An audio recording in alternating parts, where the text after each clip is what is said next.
Hey guys, welcome to another day of Bible reading.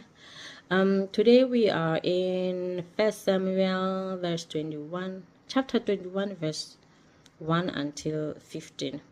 I don't know why I keep confusing verses and chapters, but chapter 21 verse 1 until 15. That's where we are today. And we are going to read about David and the holy bread. And the second part is David fleeing to Gath.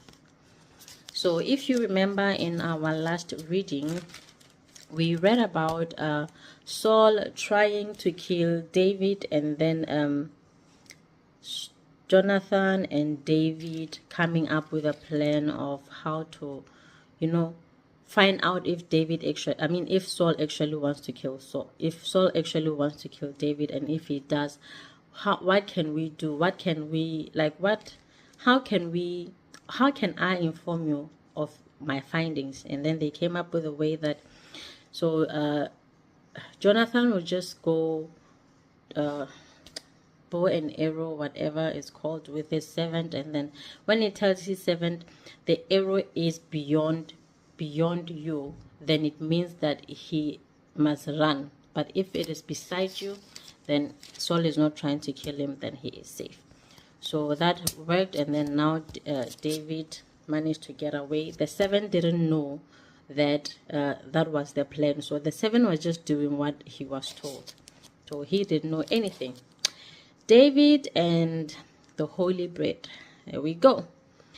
Then David came to Nob, to Ahimelech the priest, and Ahimelech came to meet David trembling and said to him, "Why are you here alone and no one with you?" So if you remember, I don't know if Ahimelech knows that David is anointed king, or he's just asking, why are you here alone? Because David works for the king, and as someone who works for the king, you were always accompanied. You were always accompanied by other servants or whatever, so you were never walking alone. So which is understandable why Ahimelech is like, why are you here alone?